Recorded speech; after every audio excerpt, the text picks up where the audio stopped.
Inilipat ng selda si dating Senador Bong Revilla na nakakulong sa New Quezon City Jail dahil sa flood control scam.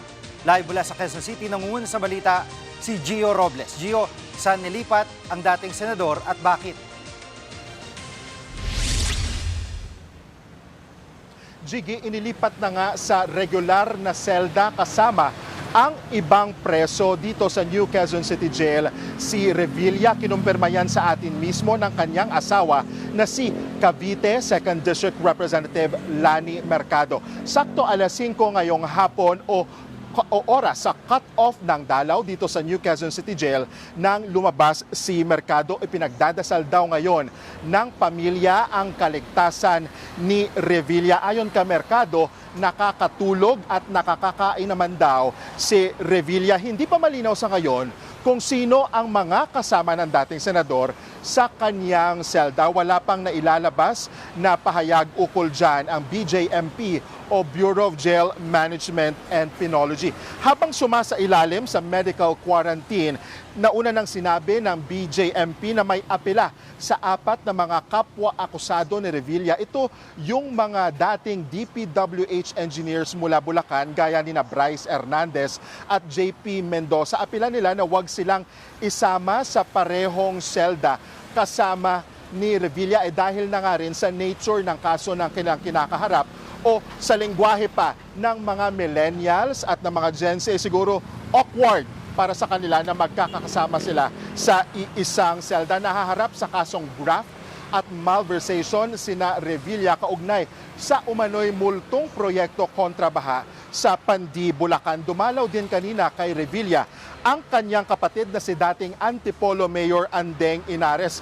Bago mag-alauna ng hapon kanina nang dumating si Lani Mercado, bumisita rin ang mga anak ng dating senador sa pangunguna ni Cavite 1st District Representative Jolo Revilla at Aguimat Party List Representative na si Brian Revilla. Una nang iginiit ng kampo ni Revilla na may pangamba sila sa seguridad ng dating senador sa City Jail. Bagay na sinuri ng mga maestrado ng Sandigan Bayan na personal na ininspeksyon ang mga selda dito sa New Quezon City Jail noong isang linggo. Bagaman naging matipid sa pananalita si Brian, hindi niya naitago o hindi na itago ng panganay ng dating senador ang mahirap umanong pinagdadaanan ng ama at kanilang pamilya. Sabay-sabay po nating pakinggan ang bahagi ng pahayag na yan ni Brian Revilla.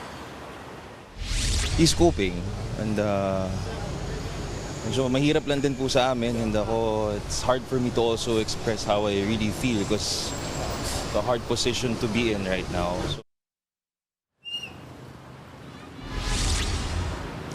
Jiggy, kasabay ng pamilya Revilla na dumalaw sa dating senador, ang kaanak naman ng ibang PDL na bumisita rin dito sa New Quezon City Jail. At kanina nakausap natin ang ilan sa kanila at ikinatuwa ng mga kaanak ng ibang PDL yung paglipat nga kay Revilla sa regular na selda kasama ang mga ordinaryong PDL. Samantala, nakatakdang maglabas ng desisyon ang Sandigan Bayan sa musyon ng kampo ni Revilla na ilipat siya sa PNP Custodial Facility dyan po sa may Campo Crame. Dito pa rin sa Quezon City, binigyan ng anti-graft court ang Ombudsman Prosecution Panel na magkomento sa apela na yan. Bukas yung deadline, Miyerkules, January 28. Samantala, sa February 9, nakaschedule ang bagong arraignment o yung pagbasa ng sakdal kay Revilla at iba pang kapwa-akusado sa umano'y Ghost Flood Control Project sa Pandi, Bulacan. Sir Jiggy, balik sa'yo.